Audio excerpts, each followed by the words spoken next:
नमस्कार दोस्तों। आज के इस एपिसोड में हम बात करेंगे अरुण यादव जी के बारे में। 2009 में एमबीए करने के बाद विभिन्न बहुराष्ट्रीय कंपनियों में अलग अलग दायित्वों का निर्वहन करने के बाद अरुण यादव जी भाजपा युवा मोर्चा हरियाणा से जुड़े। 2018 में भारतीय जनता पार्टी में हरियाणा प्रदेश के आईटी प्रमुख बने। आए दिन सोशल मीडिया पर छाए रहते हैं। अरुण यादव जी के कुछ नए और कुछ पुराने ट्वीट्स बीते दिनों बहुत वायरल हुए थे, जिसके कारण उनकी जमकर आलोचना भी हुई थी। 2017 के एक विवादित ट्वीट के कारण हरियाणा भाजपा ने IT cell incharge Arun Yadav ji को 7 जुलाई 2022 को पदमुक्त कर दिया। तो दोस्तों, इन सभी विवादित सवालों का जवाब देने के लिए हमारे बीच अरुण यादव जी मौजूद हैं। अरुण यादव जी, आपसे हमारा पहला सवाल है, आपके मन में ऐसा क्या था जब वो आपने ट्वीट किया? जी। ये जो एक विवादित ट्वीट अभी 2 दिन पहले जिसके बारे में पूरा ट्विटर के ऊपर सोशल मीडिया के ऊपर जो बवाल मचा, ये मेरा ट्वीट जुलाई 2017 का है। 2017 के अंदर मैं भारतीय जनता पार्टी का ना कोई सदस्य था, ना मेरे पास कोई पद था। मैं एक कॉमन एक आम इंसान की तरह अपनी लाइफ व्यतीत करता था। लेकिन एक समाजवादी पार्टी के सांसद थे उस समय, नरेश अग्रवाल जी, जिन्होंने संसद के अंदर एक स्टेटमेंट दिया था। बड़ा उस समय भी बहुत बवाल मचा था उस स्टेटमेंट के ऊपर।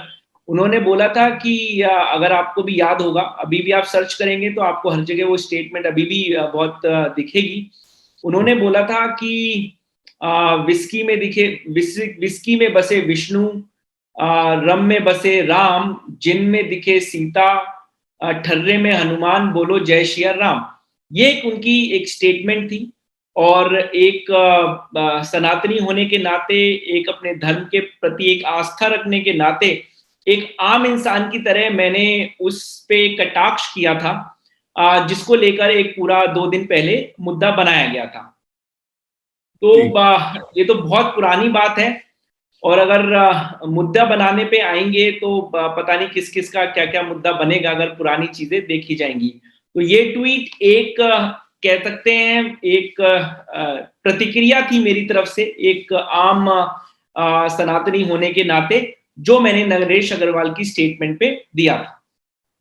तो अरुण यादव जी, कुछ लोगों को आपसे शिकायत रहती है कि आप एक समुदाय विशेष के प्रति हमेशा अपने ट्वीट पर बहुत कठोर शब्द यूज करते हैं, ऐसा क्यों? नहीं, मैं तो अपने ट्वीट्स पे जो भी यूज करता हूँ वो किसी ना किसी चीज की प्रतिक्रिया होती है मेरी। और जी। कठोर शब्द नहीं कह सकते, शब्द वही इस्तेमाल किए जाते हैं जो इस समय प्रचलन में होते हैं। और मैं तो शब्दों का इस्तेमाल करता हूँ। और तो समुदाय विशेष के लोग क्या करते हैं ये पूरा देश देखता है। वो पत्थरबाजी करते हैं, वो कन्हैया लाल जैसे मासूमों की गर्दन काटते हैं। हम तो सिर्फ ट्वीट ही करते हैं। और ट्वीट भी मेरी जहां तक बात रहे, मैं बड़ी मर्यादित भाषा में करने की कोशिश करता हूं। लेकिन कई कई बार जरूर मुझसे कई बार गलती हो जाती होगी कि मैं कठोर भी शब्द यूज कर लेता हूँगा, जब मैं देखता हूँगा कि किस तरीके से पूरे देश में एक बवाल मचाने का कोशिश किया जाता है। हमारे देवी देवता, हमारे आराध्यों का किस तरीके से अपमान किया जाता है, किस तरीके से हमारे भाइयों का कत्ले आम किया जाता है। तो जब ये सब देखा जाता है तो रहा नहीं जाता, और अपनी अभिव्यक्ति की आजादी का इस्तेमाल करते हुए मैं भी अभिव्यक्ति की आजादी का इस्तेमाल करता हूं और उनको खिलाफ चीजें लिखता हूं। और ये सब आप देखिए किसी एक्शन का रिएक्शन ही होता होगा मेरा, क्योंकि प्रधानमंत्री श्री नरेंद्र मोदी जी के लिए ये लोग क्या क्या बोलते हैं, हमारे यशस्वी मुख्यमंत्री उत्तर प्रदेश के योगी आदित्यनाथ जी के लिए क्या क्या बोलते हैं। चलिए, ये तो इंसान है, दोनों ही इंसान हैं। ये हमारे आराध्यों के लिए क्या क्या बोलते हैं, हमारे भगवान राम के लिए क्या बोलते हैं, हमारी माँ काली के लिए क्या बोलते हैं। अगर इनकी भाषा शैली पे आएंगे तो मुझे लगता है पूरा समुदाय ही इनका जेल में चला जाएगा। जी। फिर ये किस हिसाब से हर शुक्रवार को क्या करने की कोशिश करते हैं हमने देखा है। किस तरीके से पूरे देश में किस तरीके का माहौल ये बनाते हैं वो हमने देखा है। और किस तरीके से हत्याएं होती हैं, किस तरीके से गर्दन काटे जा रही हैं, अभी आपने देखी होगा। तो अगर वो कहते हैं कि आप इंटॉलरेंट हैं, तो हम अपनी जो भी हमारी अभिव्यक्ति की आजादी का जो एक हमको हक है, वो तो हम ट्विटर पे ही निकाल रहे हैं, वो ट्विटर पे ही हम उसका इस्तेमाल कर रहे हैं, सोशल मीडिया पे ही कर रहे हैं। ये तो एक व्हाट्सएप स्टेटस शेयर करने पे लोगों का कत्ल कर देते हैं। जी, हम किसी का कत्ल तो नहीं कर रहे हैं ना, हम अपने समाज को जागृत करने की कोशिश कर रहे हैं। जी। हमारा अगला सवाल है अरुण यादव जी, आपको पार्टी ने पदमुक्त किया, उसके बारे में आप क्या कहना चाहेंगे? देखिए, पार्टी ने जो मुझे पदमुक्त किया है, ये हमारी पार्टी की बड़ी सामान्य प्रक्रिया है। एक्चुअली जिस तरीके से सनातन धर्म को लोग नहीं समझ पाते, उसी तरीके से भारतीय जनता पार्टी को भी लोग कई बार नहीं समझ पाते हैं। पहली बात तो मैं आज पहली बार इस तरीके का कोई इंटरव्यू दे रहा हूँ पदमुक्त होने के बाद। तो सबसे पहले तो मैं द फोर फ्रंट के दर्शकों को भी नमन करता हूँ, उनका अभिनंदन करता हूँ इस कार्यक्रम में। मैं पहली बार ऑन रिकॉर्ड बोलना चाहता हूं कि हमारी पार्टी के अंदर ये बड़ी सामान्य प्रक्रिया है कि आप अभी पद पे हैं, फिर आपको कोई और जिम्मेदारी दी जाती है आपकी काबिलियत के हिसाब से। और एक चीज और मैं बताता हूं कि पार्टी ने मुझे इस ट्वीट के कारण पदमुक्त नहीं किया है, क्योंकि मुझे कोई रीजन नहीं बताया गया है कि मुझे पदमुक्त क्यों किया गया है। और मुझे यही बोला गया है कि आज से आप मतलब 2 दिन पहले से आपके पास अब ये दायित्व नहीं है। पार्टी ने मेरे लिए शायद कुछ और सोचा होगा, और मैं भारतीय जनता पार्टी का एक सदस्य के रूप में अपनी देश के लिए, अपने धर्म के लिए वो सेवा देता था और देता ही रहूंगा। पद आते जाते रहते हैं और नए दायित्व मिलते रहते हैं, ये हमारी पार्टी की बिल्कुल ही सामान्य प्रक्रिया है, इसमें कोई बड़ी बात नहीं है। जी, एक आखिरी सवाल अरुण यादव जी, क्या अरुण यादव जी बड़ा नेता बनने की बहुत जल्दी में तो नहीं है? नहीं, मेरे को लग रहा है कि मैं तो जल्दी में नहीं हूँ, लेकिन जिस तरीके के विवाद कई बार लोग मेरे साथ जोड़ देते हैं, उनको बहुत जल्दी है कि मेरे को बड़ा नेता बना दें। तो देखिए, मैं तो बड़े सामान्य परिवार से आता हूँ, और मेरे परिवार में तो कोई पॉलिटिशियन भी नहीं है।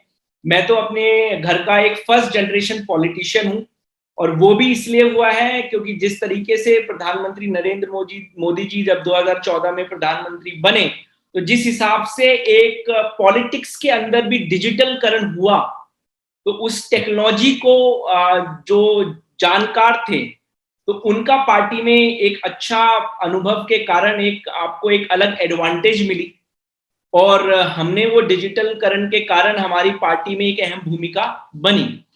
तो हम तो सामान्य लोग हैं, सामान्य घर के लोग हैं, और हमारी ही पार्टी एक ऐसी पार्टी है जो सामान्य घर के लोगों को इतना मान सम्मान देती है। और यहाँ तक मैं जो कुछ भी आज पहुंचा हूँ, वो मेरी पार्टी की देन है, और मैं किसी जल्दी में नहीं हूँ। बाकी लोग अगर कंट्रोवर्सी करके मेरे को आगे पहुंचाना चाहते हैं, तो ये तो मैं कहता हूँ ईश्वरीय शक्ति है मेरे पीछे। और मैं आपके चैनल पे ये भी कहना चाहता हूँ कि मैं अपने किसी भी उसके लिए कोई वो नहीं है, मैं अपने धर्म के लिए, अपने देश के लिए, अपनी पार्टी के लिए, अपने प्रधानमंत्री मुख्यमंत्री जी के लिए वो मैं करता रहूंगा और आगे बढ़ता रहूंगा। तो दोस्तों, ये थे हमारे साथ अरुण यादव जी, पूर्व हरियाणा भाजपा आईटी विभाग के प्रमुख। दोस्तों, मैं एक सवाल आप सबसे करना चाहता हूं, भारत की आम जनता से करना चाहता हूं कि क्या अरुण यादव जी का ट्वीट करना गलत है?